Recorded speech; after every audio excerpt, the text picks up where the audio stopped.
Essa semana saiu o resultado de uma pesquisa que analisa um pouco a capacidade leitora da população brasileira. E os resultados não são nada positivos. E isso não é um clickbait. Eu bem que queria que fosse, mas infelizmente não é.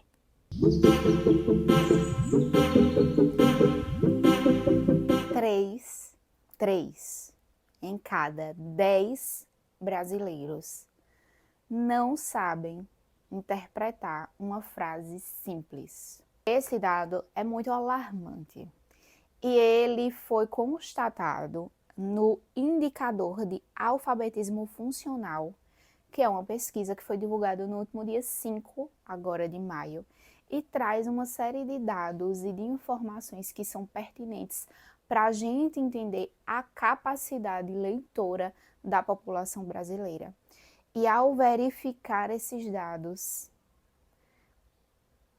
a gente consegue entender algo que a gente consegue entender numericamente, de uma maneira mais detalhada, algo que no cotidiano conseguimos fazer uma inferência, mas os dados trazem para a gente essas informações mais aprofundadas e nos dão uma dimensão mais realista do problema que a gente enfrenta hoje no Brasil, que é o nível e a quantidade de pessoas que são analfabetas funcionais. Esses dados são muito chocantes? São. Mas antes que a gente fique pensando que é uma estatística triste, ai, que horrível, nossa, o brasileiro é um analfabeto funcional. Antes disso, a gente precisa pensar, o que isso tem a ver comigo? Qual é a relação desses resultados comigo e com você que está aí também? Como a forma que a gente estuda, como a forma que a gente consome conteúdo tem influência nesse resultado de analfabetismo funcional. E aí, antes de mais nada, o que seria o analfabetismo funcional? Um analfabeto funcional é aquela pessoa que sabe ler, e teoricamente ela está alfabetizada, que ela consegue identificar os códigos e os signos linguísticos. No entanto, ela não consegue ter um nível de compreensão e de interpretação sobre aquilo que ela lê. É como um celular sem bateria. Tá lá, mas não funciona.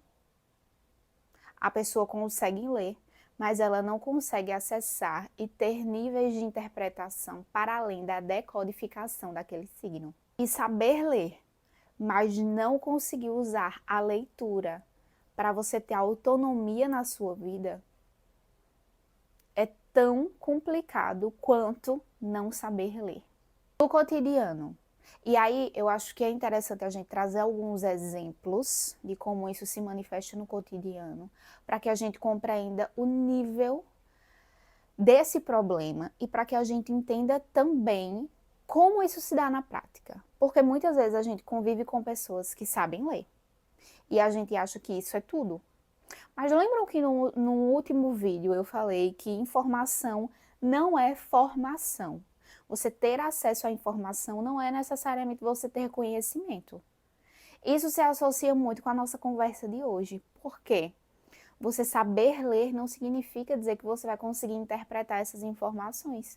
E com isso, você fica num nível de superficialidade naquilo que você consome. Vamos para os exemplos, que aí eu acho que vai ficar ainda mais claro como isso é perigoso, como isso priva as pessoas de acesso.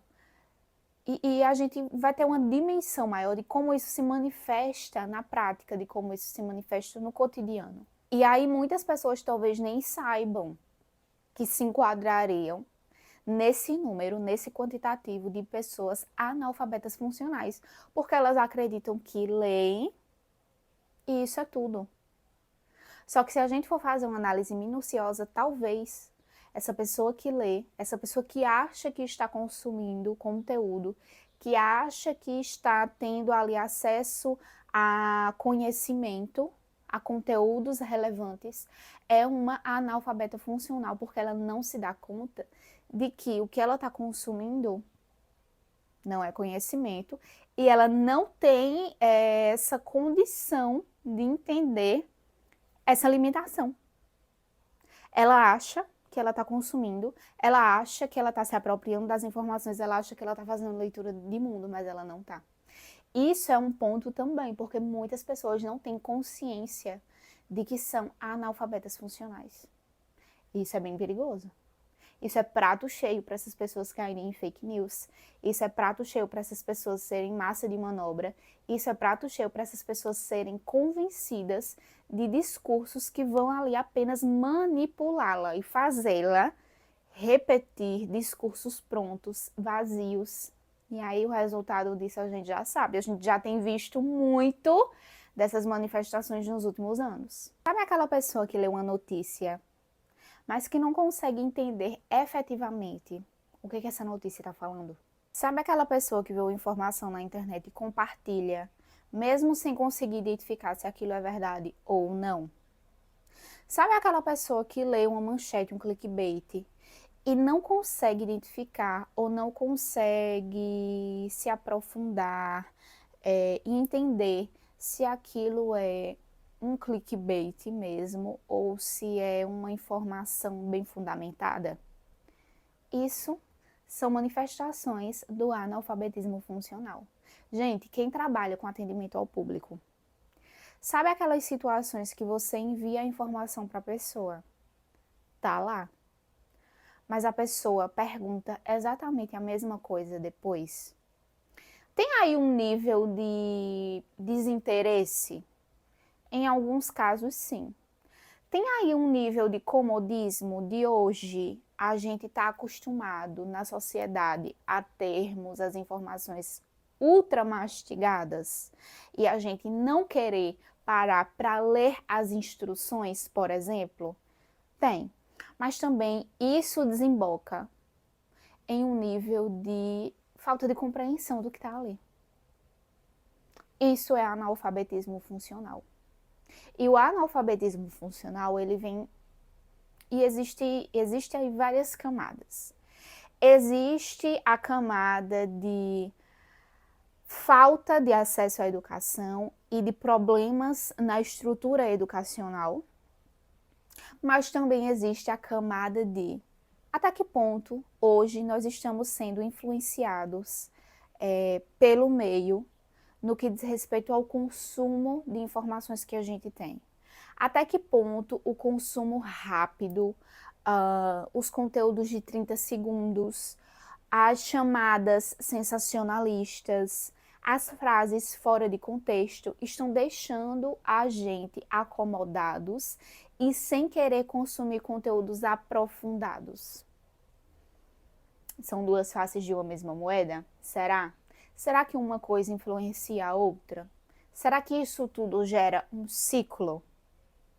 E esse ciclo tem fim? E eu não tenho resposta para nenhuma dessas perguntas, tá? E o intuito desse canal é justamente a gente conversar sobre isso, porque os vídeos eles não acabam depois que eu paro a gravação.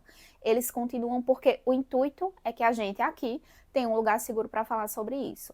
Em alguns momentos a gente vai falar sobre obviedades, sim. Em alguns momentos a gente vai falar sobre rotina e sobre coisas do nosso cotidiano também. Mas isso aqui também é um espaço para a gente conversar sobre assuntos mais complexos que estão ao nosso redor e que precisam nos chamar a atenção para que a gente saia, para que a gente consiga se mobilizar a sair desse nível de superficialidade das coisas. É por isso que eu falo tanto aqui no canal sobre literatura. É por isso que em alguns momentos eu sou até um pouco dura quando eu falo que a gente precisa estudar. É por isso que em alguns momentos eu sou até mais objetiva, mais direta, sem muito arrudeio, sem muita coisa, quando eu digo que repertório é poder. E não é só um poder aquisitivo, um poder para você se colocar acima das outras pessoas, mas é um poder que abre portas na sua vida, que te dá a oportunidade de estar em lugares que Muitas pessoas, infelizmente, não vão estar porque elas não querem se aprofundar e ter repertório. Todo mundo deveria ter? Sim, mas vão ter pessoas que vão achar que isso é bobagem. Vão ter pessoas que vão estar no nível de superficialidade e vão achar que isso é tudo. E não é. Vão ter pessoas que vão achar tudo isso que eu estou falando aqui uma balela, que vão achar que essa relação, por exemplo, de conteúdo rápido que a gente consome hoje em dia não tem nada a ver com analfabetismo funcional, que eu estou viajando, que é uma relação que não tem pé nem cabeça, e que acham que continuar consumindo vídeos rápidos e de conteúdo raso tá tudo bem, porque isso não vai impactar o repertório cultural dessa pessoa. Vão ter pessoas que vão achar isso. Mas vão ter pessoas que vão minimamente ficar com a pulga atrás da orelha. Será que tem relação que essa garota tá falando? E eu vou dizer para vocês, tem, mas a gente precisa tirar a venda dos olhos. Aí eu não canso de falar aqui no canal e também por onde eu passo, que literatura abre portas, que literatura ajuda você a se comunicar melhor, que literatura ajuda você a se expressar melhor, a entender melhor o mundo que está ao seu redor. E eu falo isso não é porque eu sou professora apenas, porque antes de ser professora eu já era um entusiasta da literatura. Uma coisa levou a outra. Mas eu não falo isso só porque eu sou professora. Eu falo isso porque, infelizmente, no nosso país, o acesso à literatura ainda é um privilégio. E não deveria. Não deveria. Mas ainda é. Se a gente não sabe ler, como é que a gente vai ler o mundo ao nosso redor? Se a gente não sabe interpretar, como é que a gente vai votar? Ai, Ali, você está sendo muito radical. Será? Se a gente não sabe ler e interpretar e se colocar no mundo, como é que a gente vai criar os nossos filhos? Se a gente não sabe interpretar, como é que a gente vai resistir à desinformação?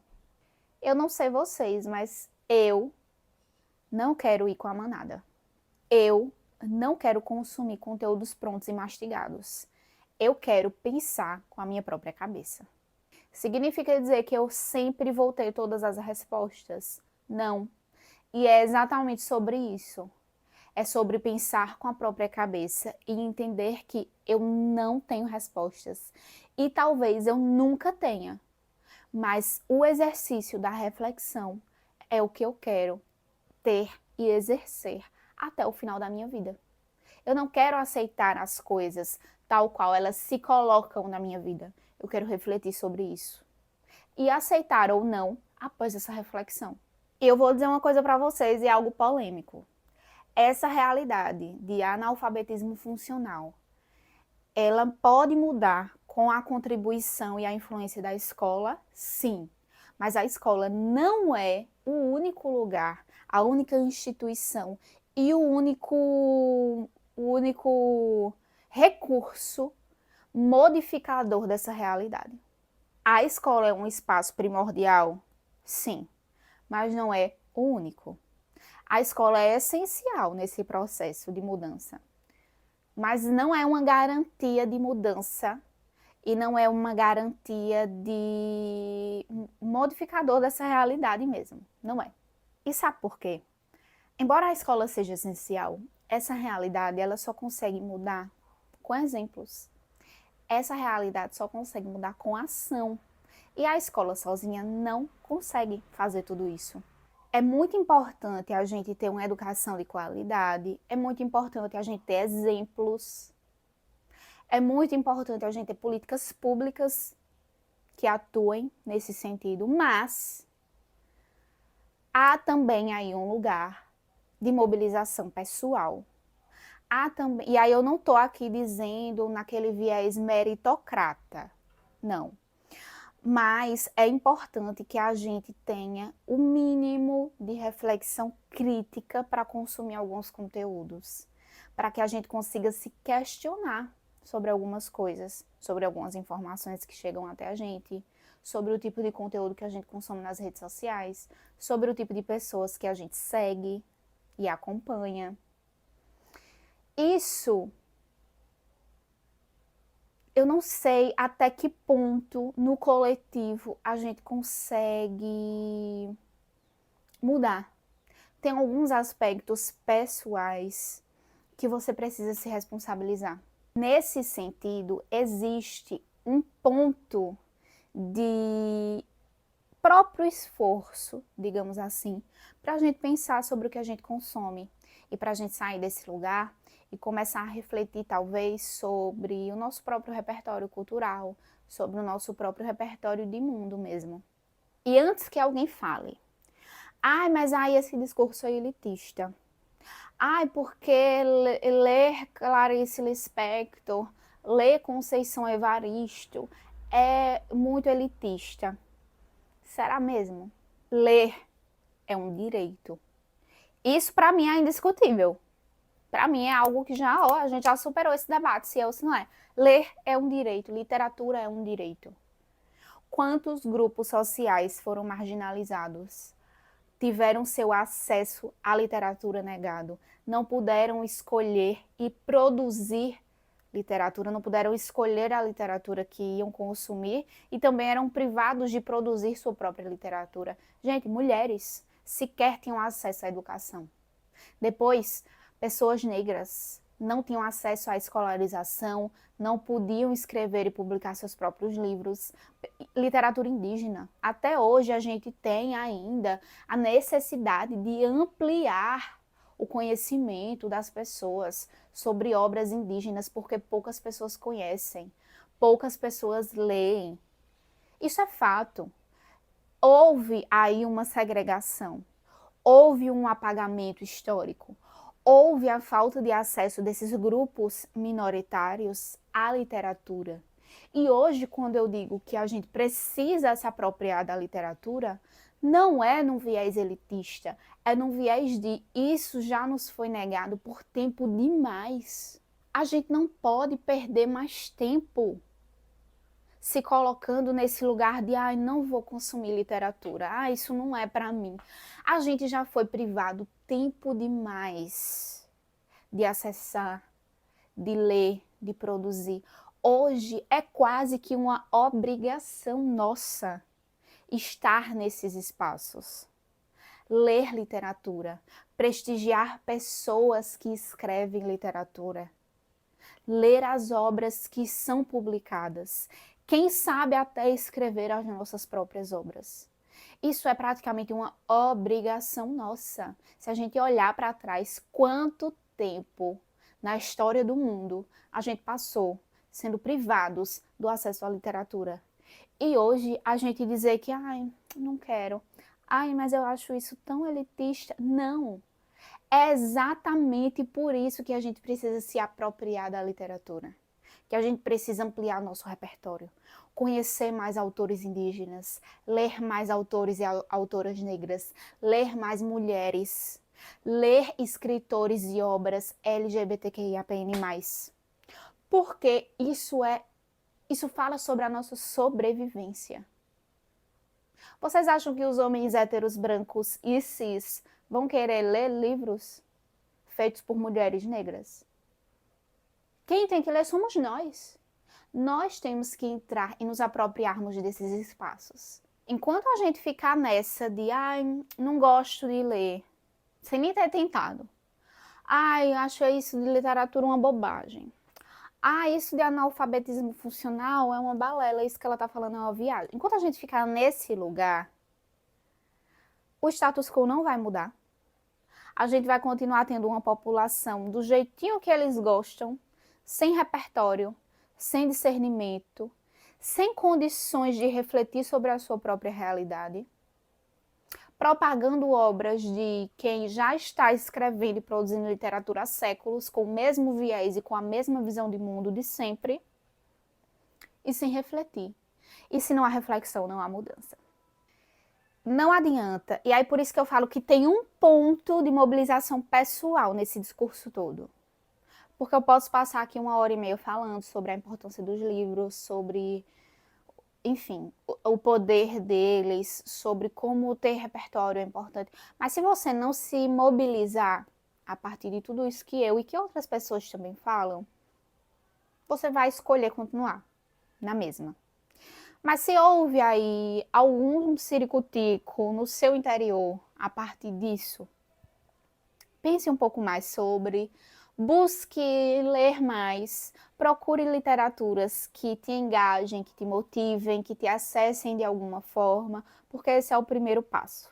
Se você chegou até aqui nesse vídeo, nesse debate, e até um pouco atravessado de um desabafo pessoal, com certeza você é uma das pessoas que está aí disposta a tentar modificar esse cenário. Compartilhe esse vídeo com algum amigo ou amiga que acredita também no poder da educação, que acredita no poder da literatura, que entende como ter repertório pode mudar sua vida. Se inscreva no canal, porque aqui a gente sempre traz papos sobre literatura, afinal a gente aqui acredita que literatura não é luxo, é ferramenta de transformação. Um beijo da sua amiga leitora e até o nosso próximo bate-papo. Tchau!